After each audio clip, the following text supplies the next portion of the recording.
নমস্কার, আশা করি সবাই খুব ভালো আছেন। আমরাও ভালো আছি। গত ভিডিওতে দেখিয়েছিলাম যে আমরা প্যাকিং করছি, আবার ফিরে যাব। তো এটা হচ্ছে তার পরের দিন সকালবেলার ভিডিও। সকালবেলা উঠে যেগুলো মোটামুটি নেওয়ার ছিল সমস্ত গুছিয়ে নিয়েছি। ঘর প্রায় ফাঁকা। এবার আমাদের গাড়িও চলে এসেছে, আমরা বেরোচ্ছি। আর মেয়ে তখনও ঘুম থেকে ওঠেনি। আমাদের ওই 7:30 নাগাদ গাড়ি আসার কথা ছিল। তো 7:30 একটু পরপরই গাড়ি চলেও এসেছে। আর ওকে ডেকে তুলিনি ইচ্ছা করে, মানে অনেক রাতে ঘুমিয়েছিল। এমনিতেই ও রাতে ঘুমাতে দেরি করে, তারপরে আবার গুছিয়ে গাছিয়ে রেডি হতে হতে একটু শুতে আমাদের দেরি হয়েছিল। তারপরে শুয়ে তো ও আর ঘুমাতেও যায় না, সব সময় ওর ঘুমানোর সমস্যা। তো যাই হোক, ওকে সেই জন্য আর সেরকমভাবে ডেকে আমরা তুলিনি। কোনো রকমে একটু চোখে মুখে জল দিয়ে জামা কাপড় পরিয়ে নিয়ে আমরা বেরিয়ে চলে এসেছি যে ওর ঘুমটা হোক, গাড়িতেই তো যাব। আর এই দাদা চলে গেলেন, যিনি আমাদের নাইট গার্ড দাদা ছিলেন রাত্রেবেলা। তো ওনার মন খারাপ, মানে সকলেরই মন খারাপ। এতদিন ছিলাম তো ওখানে সকলের সঙ্গে, বিশেষ করে আমার মেয়েটার জন্য আর কি। সবারই খুব মনটা খারাপ, আমাদেরও বেশ খারাপ খারাপ লাগছে আর কি। যখন ওখান থেকে মানে সিকিম থেকে যখন দার্জিলিং গিয়েছি ভীষণ মন খারাপ ছিল। আবার এখানে 2 মাস থাকার পরে এখান থেকে আবার ভীষণ আসার সময় মন খারাপ করছিল। তো যাই হোক, সকালবেলা দেখুন একদম রোদ ঝলমলে সুন্দর ওয়েদার ছিল, সেই জন্য আশপাশটা দেখতে দেখতে আসলাম।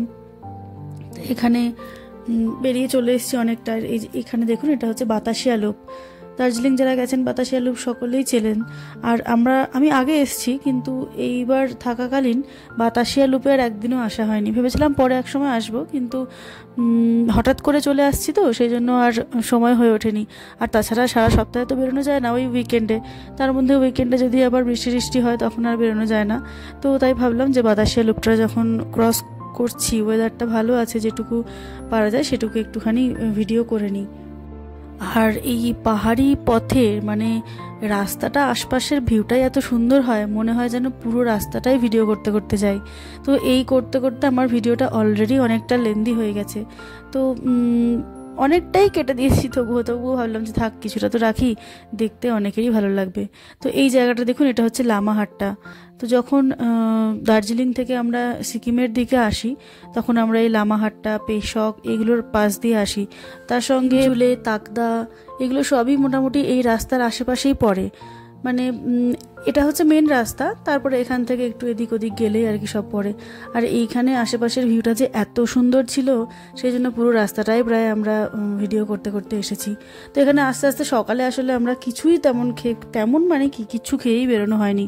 তো আমাদের যেহেতু আবার গাড়িতে উঠলে সমস্যা হয়, যথারীতি আমার অনেকক্ষণ আগে থেকে ভীষণ শরীর খারাপ করছিল, গা পাক দিচ্ছিল, যেহেতু খালি পেটে উঠে গাড়িতে আমরা ট্রাভেল করছি।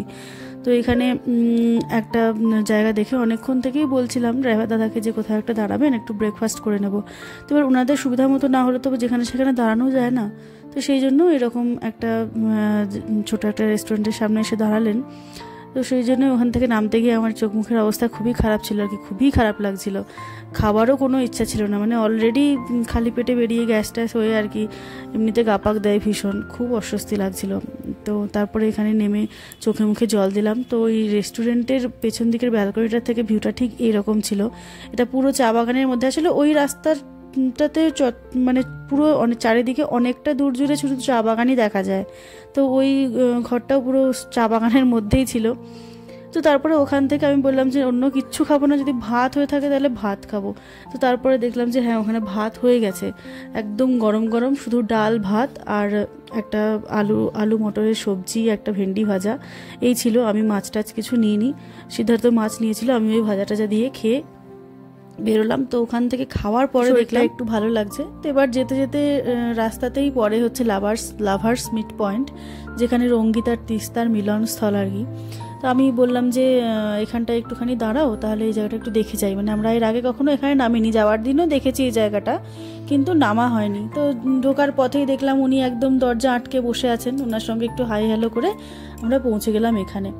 তো এখানে আসার পরে মানে এটা ফেসবুকে বা অন্য সোশ্যাল মিডিয়াতে এই জায়গাটার ছবি অনেকের পোস্ট করতে দেখেছি, কিন্তু সামনাসামনি আজকে এসে আমার এত ভালো লাগছিল, আমাদের এত সুন্দর। আর এই দেখুন এই জায়গাটা, দুটোর কালারও পর্যন্ত একদম সুন্দরভাবে বোঝা যাচ্ছে।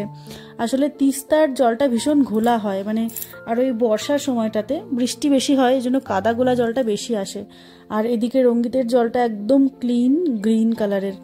ভীষণ সুন্দর লাগছিল। তো এখানে থেকে বেশ কিছু ছবি ভিডিও করে নেওয়ার পরে আমরা দেখলাম ওখানে শশা বিক্রি হচ্ছে। তো শশা দেখে ভীষণ খেতে ইচ্ছা করলো। এমনিতে ভাত টাত খেয়েছি, মনে হলো যে একটু ট্রাভেলের সময় শশা টশা খেয়ে যদি হজমটা হয় ভালো হবে।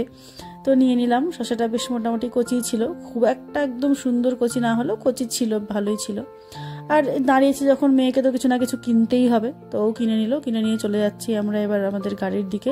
আর এই রাস্তাটা পুরো একদম চারিদিকে জঙ্গলের মধ্যে দিয়ে যায়, রাস্তাটা ভীষণ ভালো লাগে যেতে। মানে আমাদের বেঙ্গল সাফারির সামনের যে রাস্তাটা খানিকটা সেই টাইপের। তো ওই রাস্তাটা তো একদম প্লেনের মধ্যে থাকে, কিন্তু এটা প্লেন নয়, এটা আবার এদিক ওদিক পুরো টার্ন নিতে নিতে যায়, একদম একবার এদিক টার্ন একবার ওই দিক টার্ন, পুরো এইভাবে পুরো রাস্তাটা চলে যায় আর কি। এই জায়গাটাই ভীষণ চড়াই উতরাই, মানে প্রথম দিন যখন এখান দিয়ে উঠছিলাম একেবারে এমন লাগছিল যেমন চড়াই উতরাই তেমন টার্ন, মানে যারা গাড়িতে উঠতে পারেন না তাদের জন্য এই রাস্তাটাতে ভীষণ কষ্ট করা হয়ে যায় আর কি। তো এখানে আস্তে আস্তেই দেখলাম একটা জায়গায় এরকম রাফটিংয়ের, মানে এটা বোধহয় স্টার্টিং নয় শেষ, এরকম কিছু হবে, রাফটিং সেন্টার। এখান থেকে এই যে রিভার রাফটিং বলে এখানে বুকিং সেন্টার। তো আর এই ব্রিজটা খুব সুন্দর, বেশ এখনো পর্যন্ত এরকম পুরনো ব্রিজ এখানে কিছু কিছু দেখা যায় আর কি। আর ওই ডান যেটা দেখা যাচ্ছে ওখানে তৈরি হচ্ছে, যেদিনকে আমরা যাচ্ছিলাম সেদিনকে এটা একদম অল্প একটু জাস্ট তৈরি হয়েছিল, তো আজকে দেখলাম যে অনেকটা তৈরি হয়ে গেছে। তো এবার আমরা প্রায় চলে এসেছি তিস্তা বাজারের কাছে। এই যে তিস্তা বাজারের মধ্যে দিয়ে যাচ্ছি আমরা এখন। তো এই জায়গাটা না, ওই যখন ডিজাস্টারটা হয়েছিল আর কি, ওই যেটা ক্লাউড ব্লাস্টিংয়ের সময় এই জায়গাটার অবস্থা ভীষণ খারাপ হয়ে গিয়েছিল। তো আমি জিজ্ঞেস করছিলাম যে এখানে কতটা জল উঠেছিল। তো ওই ড্রাইভার দাদা বলছিলেন যে এখান থেকে অনেকগুলো গাড়িকে, মানে এরকম রাস্তার পাশেই দেখুন যেরকম পার্ক করা আছে, এরকম অনেক পার্ক করা থাকে, তো ওইরকম বেশ কয়েকটা গাড়ি নাকি নিয়ে চলে গিয়েছিল। তো ওখানে আমরা দুটো গাড়ি দেখলামও, যেগুলোকে পরে আবার ওখান থেকে তুলে নিয়ে এসছে। দেখুন এগুলো দেখুন পুরো ভাঙা ভাঙা হয়ে আছে এখনো, তো পরে আবার তুলে নিয়ে এসছে। কাঠামোটা গাড়ির শুধু পড়ে আছে, এরকম দেখলাম বেশ কয়েকটা, কিন্তু চলন্ত অবস্থায় হুট করে আর ভিডিও করে উঠতে পারিনি। তো এখন আমরা একেবারে তিস্তার পাশ দিয়ে যাচ্ছি, মানে একদমই তিস্তার কাছ দিয়ে। তো এই জায়গাটা কিন্তু পুরোটাই ভেঙে গেছিলো, এই রাস্তাটা।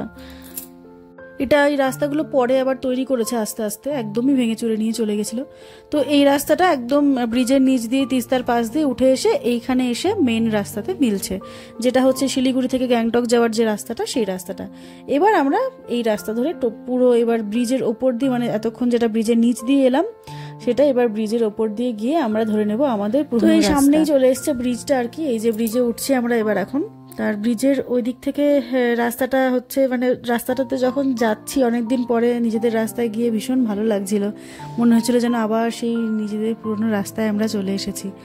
আর যেহেতু অনেকদিন বৃষ্টি টিষ্টি হয়নি, তো এত ধুলো ছিল। আর এই রাস্তাটা কিন্তু দুদিন পরপরই বন্ধ হয়ে যাচ্ছে, কারণ ওই ক্লাউড ব্লাস্টিংয়ের পরে যে বিভিন্ন জায়গায় ভেঙে চুরে গিয়েছিল, সেই জায়গাগুলো মাঝে মাঝেই ভেঙে যাচ্ছে, আর বারে বারেই ওখানগুলো সব ঠিকঠাক করতে হচ্ছে। আর রাস্তা প্রায় 4-5 দিনের জন্য ব্লক হয়ে যাচ্ছে।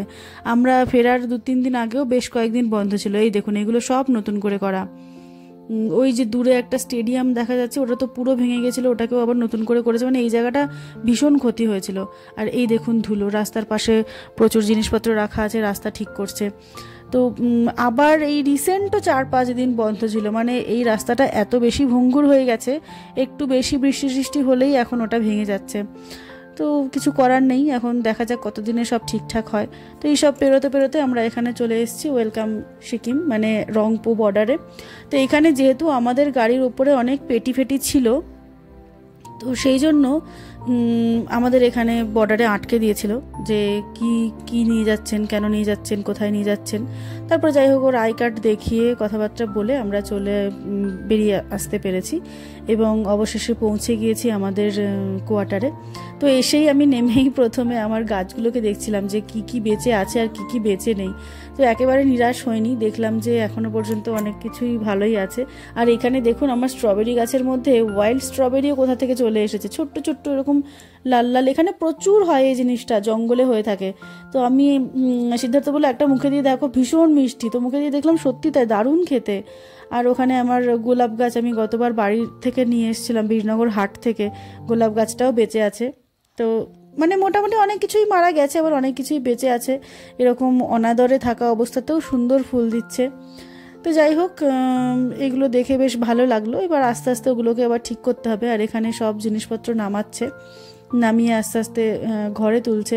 প্রচুর জিনিস ছিল, আর যেহেতু অনেক লোকজন ছিল আর কি, আমাদের এখানকার অফিসের 2-1 জন ছিলেন, তারপরে ওখান থেকে আমাদের সাথে এসছিলেন একজন, উনি ছিলেন, সিদ্ধার্থ ছিল, ড্রাইভার দাদারা ছিল, 2টো গাড়ি যেহেতু এসছে 2জন ড্রাইভার দাদারা ছিল, সবাই মিলেই হেল্প করছিল এগুলো নামাতে, ঘরে তুলতে। তো আমি এদিক সেদিক দেখে নিই, এবার ঘরে ঢুকছি।